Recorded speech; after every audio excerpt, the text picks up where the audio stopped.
I'm Vin. I'm Sori. That's Sparky. And Salty and Chip. And we have returning to our show. To our village around we don't have a fire at this point. I guess the fires are only for the fire. This is fire. I feel like there should always be fire. Okay, introduce yourself. Hi everyone, it's Tina. I'm back. She's back. I'm doing the Slim Shady tonight. Guess who's back? Guess who's back? So Tina introduced us to Mithras, a lesser known band, and that got. I'll tell you what, Tina, that got more hits than I thought it would. Oh yeah, for sure. Yeah, I'm very pleased with it so far. Yeah, ton of hits, ton of conversations. So you introduced the village to this band. Now this to a band that we aren't familiar with. This band though, I'm pretty sure everybody's at least heard of Rotting Christ, right? Mm-hmm. Yes. You're going to make them happy by bringing that onto the playlist. Right. Yeah, I mean, like you listen to a lot of the villagers that really want you to play this band because they probably feel the same way about this band as I do, and how it would, especially, you know, for Vin, I think getting something to get his teeth into. They're artistically, they're amazing. They're doing a lot of stuff that would, you know, outside the normal considered tight realms of black metal musically, you know, and they're incorporating other rhythms, other sounds, and they're really, really, really, really good. I got the chance to see them live in 2002 in London, opening for My Dying Bride. And that was when the Genesis album came out. And tonight I chose the track Devadevam off the 2016 album Rituals. Each song on the album is a ritual. The second track, believe it or not, is about the last two sentences that Christ spoke on the cross, and it's in Aramaic. So this particular song is in Sanskrit. It features a guest vocalist, Kathir, from the band Rundra. And I think it will be so different enough for you that it might open and expand your horizons a bit more, and you might enjoy it. Cool. Okay, so this is, and tell us the title again, because I'm going to completely butcher it. Devadevam. Okay, you ready? Yeah, I'm ready. Let's do it. Boom. And go.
So you know who I was thinking about this whole song? Who? Guess. I'm asking you. You got to guess. Our buddy that used to come over and. Avigo Vinda Das. Yeah. Yes. We got this Hindu guy. Yep. And I thought of him too. Narupama. Yep. So we had this Hindu friend. We met him outside when we were walking around doing our thing, and we became friends. He was Hindu, and he would do these. We'd have him the Bhagavad. Yeah. Yeah. So we'd have these discussions, and we'd talk for hours about God and similarities and differences and all this, and then they'd have these chants. Remember that time? And he chanted? Oh yeah, I know. It sounded like this. It's pretty. It's pretty like that. Yeah. Yeah. It was interesting because I didn't see it. This is the book that he was letting Vin. It's the Bhagavad Gita. Yeah. Yeah. But anyway, he was. I didn't see anything in this that made it distinct to any one religion. He was saying Shiva. Okay, I didn't hear. I was only reading the English parts. Pretty sure that in Hinduism, Shiva is a goddess of destruction. Shiva is a goddess of art, creativity, nurturing, and is actually the destroyer of evil. Is that the god that was? Is that what was depicted in the video? Shiva the destroyer. Yeah. Yeah. Yeah. So, I mean, a lot of the stuff could fit with our God by the things that were being listed off. But the Hindus do have a holy trinity too. They have Brahma and Vishnu. Yeah. Yeah. When it's Brahma, Vishnu, and Shiva. And Shiva, and then what's his name? Krishna is the almost Christ figure type. Yeah. It's a pretty interesting template or setup. There's a lot of cross-pollination. You look for similarities and connections, right? I see a connection between Father, Son, Holy Ghost. You talk about Shiva, Brahma, and Vishnu, and mind, body, and soul. Mm-hmm. Mm-hmm. I think that somehow that is interrelated to the whole thing about what the Bible is really about. Yeah, we're on to something. Yes. We're all trying to figure. Yeah. But yeah, it reminded me of him. And before he would eat, he did his chant, and then before he left, and it was very melodic. That's what I was thinking. Entrancing, very, very. It was a pretty crazy moment. Yes, it was. We were right there. What's that? Chocolate chip muffin. Oh my word! If you could pass one of those through this computer, I would take one. I'd come and give it to you. It looks moist. You're no chocolate for him because he's a guy. Guys can't have chocolate. You're in England, right? No, I'm in Austin, Texas. Oh. I'm from England. That's right. And I haven't lost my accent one bit. Apparently, because I thought you were in No. Still in England. Yeah. No. So I was like, whoa, they put I felt like I was in India a little. I know, yeah. It carried you away. And this is kind of what I think for a lot of people who get into black metal, it goes deep, deep, deep. And some of the tracks become like meditations. Black metal sound is very deliberate that way, that raw, primitive, underproduced sounds. And when you get bands, especially there's a lot of one-man bands that really know how to use that sound to give the effect of almost something otherworldly trying to push through. Well, I thought one of the things I was concerned about, because I was reading on the side and I recognized Shiva's name and a couple other words. I was like, okay, are they going to make a gimmick out of this thing, or are they going to be respectful? But they were really because I'm not sure about the lineup of the band, but it was definitely very, very respectful. Yeah. Who was a guest vocalist? Was there a guest vocalist, you said? Yeah, a guy that goes by the name of Kathir, Kathir. He's from I believe it's a Vedic death metal band called Rundra, which is Rundra. Okay. But Sarkis himself also did sing in Sanskrit as well. He had to learn the Sanskrit lines too. and he's Greek, right? Yeah, they're Greek. Yeah, Rotting Christ are from Greece. it's a Greek band, and he's singing in What's the language? Sanskrit. Sanskrit. It's Vedic. Wow. It's for Hindu language. On their album Rituals, right? Every song is a ritual. Every song has a different ritual. There's songs that they did a song in French, and in Greek and in English. So my Bhagavad has Sanskrit and then the English translation under it. oh, there you go. Am I doing it upside down? No, I'm not. Yeah. So yeah, that's why I said, like, I recognized a few of the words and the names. I was like, you know, I'm not a Hindu, but I wanted to make sure that they were being, you know, respectful and not saying, oh, hey, we've got this cool gimmick, but they weren't. It was like, it sounded like a black metal version of what Avi would do. Yeah, but I thought that it was very beautifully done. I felt like you just need to dim the lights and burn some incense. Yeah, just riff with it. You know, that's the thing about Rotting Christ. They're not disrespectful in that way. You know, they're very thought-provoking with their lyrics. Yeah. But the trouble is, it's just trying to remember them in English, especially when they've been sung in the last few albums in Greek. And like I said, this last one was in French, Greek, Hindu, you know, so they're very talented people. What's that band? You know, I talked to the lead singer of that band, and we're going to set up an interview, and I completely spaced it. It's that Bali band. I don't know if you know about the Bali guy, and then there's a rapper, and it was a really positive message. They're from India. Oh, yeah. Yeah, I You had an interview with him? Are you serious? I had him like a month and a half ago. He's like, yeah, let's do it. And I completely spaced it. Well, message him again. Yeah, I'm sure we'll get that opportunity again. But my point is, you might, if he was that easy to get in contact with in the first place. This song is also great on headphones. It's a headphone. Literally thinking that. I'm like, I need headphones. I turned the computer up as loud as it would go, but I'm like, this needs headphones. Is this the official lyric video? Mm-hmm. Official? It said official. They had all those patterns. Did you see those patterns in the background? Yes, yeah. What do you think I was thinking when I saw the patterns in the background? The stuff from Tool? No. Oh, although that's pretty DMT? cool. Yeah. The Joe Rogan DMT stuff. These people take DMT. I don't know if you've like ever heard. I'm starting to detect a pattern here. We did DMT last time, and we're still back on it. He's always on it. He's so everything comes back to DMT. Not for me. It's DMT for VIN. Well, it's because when they really like, they call it having a breakthrough. When they really have a breakthrough, they that's one of the first things they see is they see all these shapes interconnecting and that's blah, what they blah, say. blah. I'm not interested in trying that. So like, you know, it's very, very interesting to me. Like, I feel like there's something that we all like are like touching on, not supposed to really go there. I was going to say not yet anyway. Yeah. Like as humanity, like there's places we need to get to like first. Well, that's a bit like what they said about the age of Aquarius, wasn't it? In the 60s, it happened too soon. We weren't ready for it.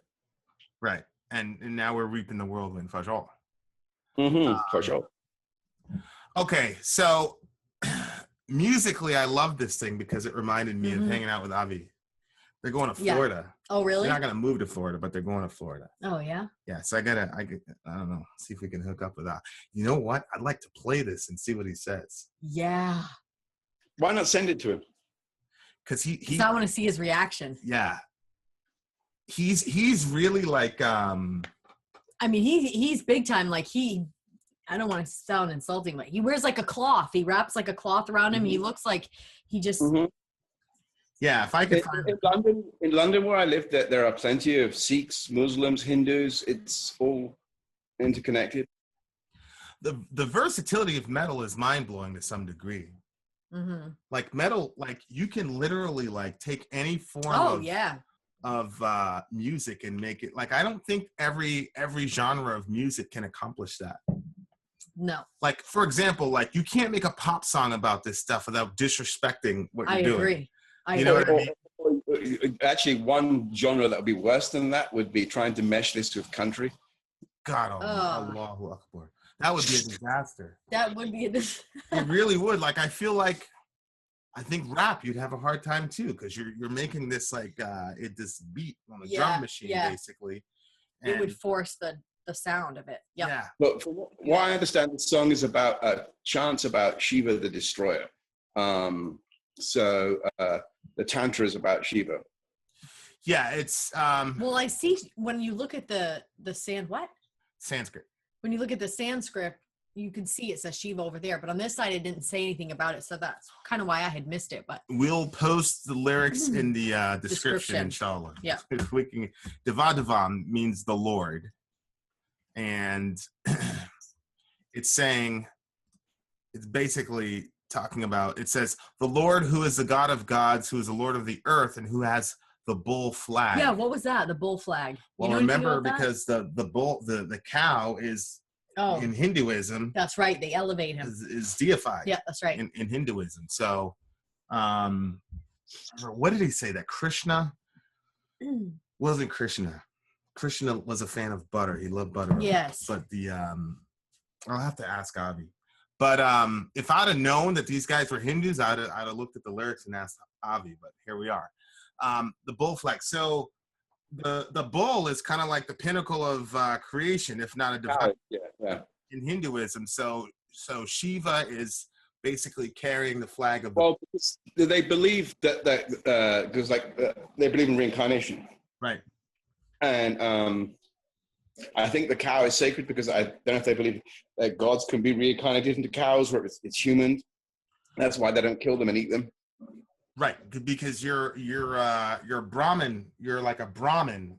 That's the class, and Brahmin is the top class of reincarnation, right prior to like your full deification. I think I'm not sure. That's what I thought I remembered. I'm pretty sure like he was explaining that to us. So she's carrying the bull flag. What can death do to the one who salutes with his head to the god? Meaning, I'm taking that to mean if your mind is completely devoted to God, then what can death do to you? Like, who cares? Well, what did you get from that? I took it as if you salute with your head to the God, then you're like focused where you need to be focused. So then when you reincarnate, you're coming back. Like death isn't going to be, what can death do to one like that? You're coming back as something better because you're in the right spot. So. Oh, it's true. Well, I also think that how Hindus interpret death is very different from how Christians interpret death. How so? Well, I mean, reincarnation, they don't believe that, the body dies, the body, and you can't have something beautiful until you destroy what's old. And so the body dies and then you get reborn. And I believe that it's about learning your soul learning lessons through the journey of life. And, I think you get asked what you're going to be, what you want to be reincarnated as, your soul does, so I'm hoping and praying that I don't ask to be reincarnated as Donald Trump's only pair of underpants. If that happened to you, I don't think you can come back as a thing. I think that if reincarnation was true, you come back as something living. or like you must have done some really evil shit, Tina. Like you must have been like fucking Hitler. Like you couldn't have been that bad, Tina. Oh God. Shout out to maybe you don't know, but no, seriously, joking aside, I think that the quicker you learn your lesson, and this kind of for me like makes me wonder when you see good people die young, you often wonder if that they've learned their lesson. That they've got, because people can live more life in 5 years than some people do in a lifetime. There's a very curious passage in Isaiah. Do you know what I'm going to? I was saying up to what she was saying, because there are some people will live a short time and they grasp more than somebody that lives for. So maybe their soul goes forward to the next level. And, I think in many religions, isn't Earth viewed as like hell or the base, where everything is sort of like done and tested and forwarded, and then you move on to another soul plane or something like that? That a lot of religions, in Christianity, the earth is going to be renewed. Jesus talked about the renewal of all things. So like there's sort of an analogy between our body and the earth itself in the sense of That's really weird. Did you hear that? Yeah. Well, see, I often wonder about stuff like that. You know, that they talk about the flesh a lot in the Bible. You know, sins of the flesh. They always talk about the flesh in a negative way. And I often wonder if I think taking into account how people spoke then and their perception and their awareness, I think that the flesh could also mean the physical plane, not necessarily flesh as in human beings. Well, that's pretty much the distinction. So there's a Greek word that's called sarx. And usually when Paul uses the term sarx, he's talking about the dark side of your being, right? Mm-hmm. When he says the flesh, sarx, he's talking about your dark side, your shadow self, whatever you want to call it. What's interesting is when he talks about the body as in like your hands and your fingers and such, he uses the word soma. It's a different Greek word, which also means body or whatever. So in 1 Corinthians 15, when he's talking about the resurrection of the body, he uses soma. Mm-hmm. And when he wants to talk about your dark side, he uses flesh. So I think you're right. I think what Paul's trying to do is say, okay, there's things about the physical world that you know, give you urges that cause you to sin. So we'll say, okay, that's like the physical manifestation of your dark side. Mm-hmm. But your body itself is not bad. If it were, God wouldn't resurrect it, right? Mm-hmm. He uses those two different Greek words, I think, and I think he's trying to accomplish what you're saying. You said something about like you know, the good die young or whatever, and maybe they learned their lesson, and like it triggered a verse in Isaiah 57. I don't think I've ever read this one to you. It says, "The righteous man perishes, and no one lays it to heart. Devout men are taken away while no one understand. For the righteous man is taken away from calamity. He enters into peace. They rest in their beds who walk in their uprightness." So it's basically, God is basically saying, like, I'm taking the righteous out of here. Like they're gone from the world, and you don't understand why. You're not perceiving why, because you hear that all the time. Like, so-and-so is such a good person. Yeah. You know, of all the people here, like, we needed him on the planet.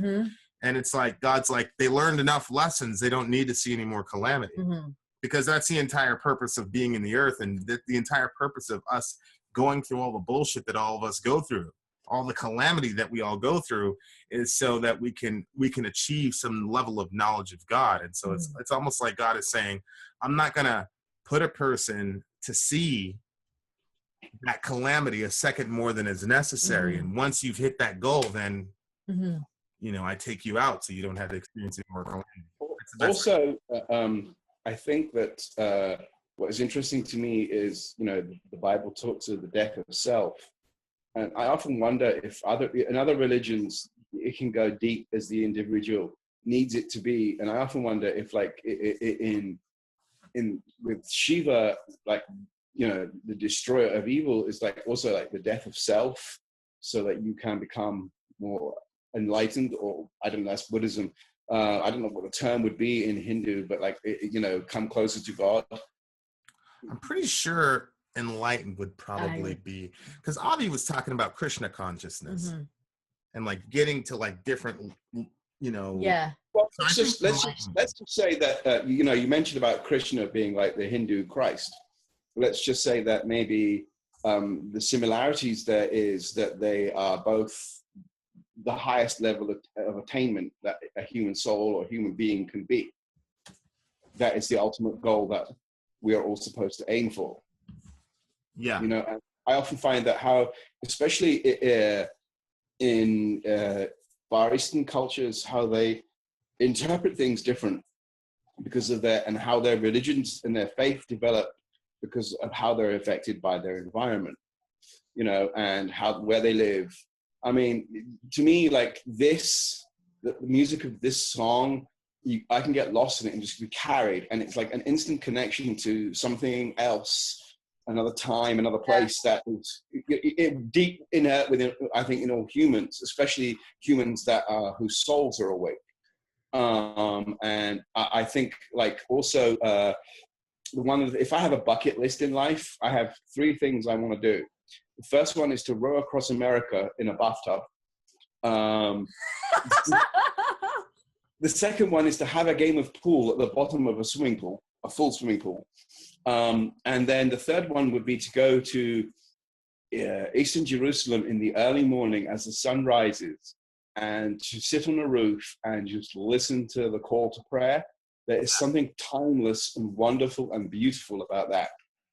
Wow. We just watched a video of it's called the Azan, the Muslim call to prayer. Yeah. And it was crazy because I don't know if they were comparing it. They were comparing it. They were comparing the even though they do actually have Azan championships. Huh? I actually watched a documentary where they actually have Azan championships. Oh yeah. Really? Oh, for sure. Yeah. Yeah. I mean, for me, you hear one of those Azan practitioners that are really good. It's like you can see the soul of God in everything, in every religion. You know, it's like there's a bit of God to me in every religion. You know, and this is why you don't disrespect other people's connection to the Creator, because then you ultimately disrespect your own. It's true, because so what they did was they did a Christian call to prayer versus a Muslim call to prayer. Well, the Christian thing was they were ringing a bunch of bells, you know, which doesn't have like and then you get this Muslim going, Allah, and it was just it was like, Sori goes, this is not even close. Like, no, it's not. It's not even, I mean, if you think about it, the Christian one is kind of very dour and boring, you know. Oh. It's almost like you're made to be punished into going into it. It's like it's some sort of obligation that you have to do. Otherwise, like you'll be damned forever. An alarm clock. Yeah. I mean, it's like an it alarm was clock. sloppy looking too. God.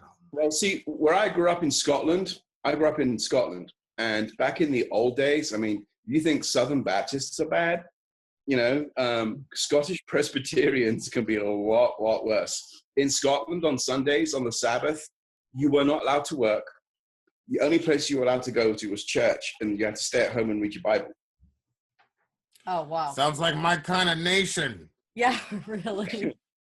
It's why, but that's how the Scots religion, the Presbyterians and the Protestants were, back in the, it's like you talk about the difference between night and day, and Sori's right, it's not even close. I mean, the sound of church bells is beautiful, but for me, I grew up with stuff like that. Right. The local church tower would strike the quarter hour, the half hour, the 3/4 hour, the hour, and then chime the hour, every day, and so, that sort of stuff gets kind of like boring, Yeah. It's like, it's nice. It's church bell ringing, but it doesn't ring any bells for me. Whereas the Muslim call to prayer and how it for me touches like with this song it's a link to something that is older and more vast than me and more beautiful. Yeah, it definitely, anytime I hear anything like that's Indian or Hindu sounding musically, I always feel very like old. But I also feel like space travel-y, which is I've never heard anybody else say, but I feel like, and not space travel-y as in I'm in a ship or something like that. It's more back in time, like the universe and like, whatever. But I don't want to sound like a crazy person. The other thing with that video was that Vin, I think that's already happened, mate.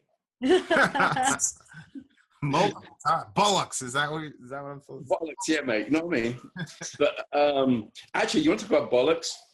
Bollocks has many different connotations in English, right? Your bollocks, like as in your testicles, is what it's slang for. But when something's bollocks, it could be crap. But when something's the dog's bollocks, it's great. Oh, okay. Well, because dogs can lick their own bollocks. Okay. It's, the more you know, ladies and gentlemen, the more you know. Yeah, exactly. But we're educational at Vin and Sori. yeah, exactly. You want to know about bollocks? Come to Vin and Sori. They know all about bollocks. The last line, who grants heaven and salvation, who looks after creation, upkeep, and destruction. Mm-hmm. That's Shiva. That's Shiva, right? Like that's the one with all the arms. I was wondering because I didn't see all the arms in that video, but I was like, I wonder if this is the one with all the arms. It didn't. This is Shiva's not a god you want to get into a fight with because she comes at you well armed. See what you did there. Shout out to Shiva. Don't be mad at us. My friend. So I used to work with a Hindu. And I was curious, so I started asking. This was when I was on assignment in Lexington. Yeah. And I said, and Hinduism has tons of gods, so you can devote yourself to whoever. I said, well, who are you devoted to? And she said, Shiva. And I didn't know anything about Shiva. And the first thing she told me was the goddess of destruction. And she did it on purpose because she didn't like go into like all the ways in which Shiva was the goddess of destruction. I worship the goddess of destruction. And I was like, what the fuck is wrong with you? Why would you want to do that? Of course, now like there's a whole list of things that, she's limitless, inexplicable. I'm not Hindu. Huh? I'm not Hindu, but for me, I'm not Hindu. I don't know anything really much about the Hindu religion or anything like that, or the Vedic texts or anything like that. But for me, there is a beauty that I think, because like, I don't know what it is. It's this human need that, they forget about Shiva being beautiful in the sense of being nurturing, the god of creativity and art and meditation, and is actually the destroyer of evil. And they just focus on Shiva, the destroyer. And so it's like, gods who get a bad rap, part 154, Well, I mean, it's one of those things where it's like, there are times when evil comes and it needs to be destroyed, like point blank, period. And what's interesting to me, I always make this comment every 9 videos or something whenever we run into a misanthropic metal song where it's like, humanity is just so fucked up and evil, we should just completely destroy it, right? And it's like that principle of creation and destruction is like, we all know that has to be there in the universe presently constructed. It just depends on, there are some religions that are very honest about it. The Old Testament God is very honest about it. Shiva is very honest about it, where they'll say, well, yeah, because there's evil, and sometimes Shiva has to show up and just phew. But if you think about it, it's like the yin and the yang, that there is, this thing of, even like with jihad, struggle. Yeah. It's like, you can't have one without the other in our universe. Yeah.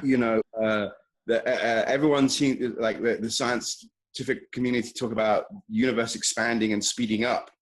And I often wonder, because there's like, doesn't it seem like the older you get, the days just go by quick, and then before you know it, 6 months is gone? Well, couldn't that be because if the universe is expanding and moving faster, wouldn't we be moving faster? Right.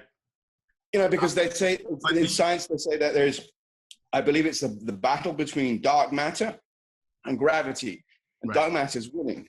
Gravity is like contains the galaxies and helps them stay in rotation and form and shape. But the dark matter just like it is exploding the universe in all different directions. Yeah. Or as Peterson said, chaos and order, like in chaos has a destructive principle to it. And actually, if you look at the way that the flood narrative is verbalized in the OT, it's almost the inversion of the creation narrative, where God orders the water, he separates the water from the land, and then there's animals and all this, and like in Genesis 6, God is like subsuming the land under the water. So it's like undoing the creation in Genesis 1. So there's this creation, destruction, but then Shiva is also responsible for upkeep and looking after creation simultaneously. So it's like, that's why I think there's some religions or perspectives on the world or philosophies that are very open and honest about balancing chaos and order, or balancing creation and destruction, or stability and instability. And then there are other philosophies that look at it and go, this is part of the universe and it's terrible, and try to frill it up and all the rest of it, when at the end of the day. I think that this is where a lot of the disconnect from a lot of Christians has come, is that when you talk about destruction and creation, right? You talk about evolution, and you talk about where in Genesis, where it talks God created the world in 7 days. I think this is where the disconnect is. But ironically, if you often find in life, advantages can also be great vulnerabilities. And I think that people forget, when they talk about God created the world in 7 days, but who says, it's 7 days in heaven is as 7 days on earth, right? Maybe it took millions of years for evolution to come, and for things to happen. And this is what causes the disconnect. I don't think science and religion are mutually exclusive at all. I don't. And Sori and I have had this, it's like a running discussion where it's like, God is talking to people who, this is pre-Enlightenment, pre-Aristotle. He's talking to people who are asking a different set of questions. So like Moses in Genesis 1 is not trying to answer scientific questions, right? So like when evangelicals try to force like the Bible to be like a science manual, like, oh, Genesis 1 is a science manual. Right. Like it's clear to me, at least, that the biblical cosmology of the Old Testament, it's clear to me that the people there thought that the world was flat. Like, just honestly, when I look at it, and so as a Christian, I think God looked down and said, okay, you think the world is flat, fine. All you need to know is that I created it. Like, that's the major issue. You don't really need to know that it's a globe or whatever. I don't know if you think it's a globe. I don't know. But like, you don't need to know, like, here's some basic shit you need to know. Like, for example, like, you're all created in my image, which means treat your fellow human being as if they were me. Mm-hmm. And that one basic lesson of treating our neighbor as if that they were God himself. Mm-hmm. Is completely lost on us. Like, we can't even figure out that, but we want the Bible to be a giant science manual. And I think God is just like, well, figure out how to treat each other first, and then we can talk about like, it's much more important than whether it's flat or round. My question to you then is where do you see the connectivity between Hinduism and Christianity? Where do you think they merge? Well, I think obviously that there are similarities and differences. When we would talk to Avi, because we had these like marathon conversations. And so like, there are a couple things like morality wise, I think there was a lot of overlap there, right? The Krishna character was very, very much in line. They have a theology of incarnation that's a little bit different than Christianity. Because Krishna was basically like an avatar of the divine being, right? Like the child Krishna, and he would grow up, and he was like an avatar divine being, whereas Christianity is an incarnation of the divine being, which you're getting super technical, but, I mean, that's what we did because we talked for hours and hours, right? And so we were parsing things. I never really got clarity from Avi about, okay, is there the essence of God? And I think in Hinduism, you're not supposed to have like complete clarity on it, at least this side of the world, right? Definitely. What? On that note, what do you give the song, Tina? Good Lord. I give it 9.5. You're gonna have to edit the hell out of this thing. Can we just pause for a second? Can we like make, because we talked for about 20 minutes in between. Can we make that a separate discussion? Maybe make that a Patreon thing?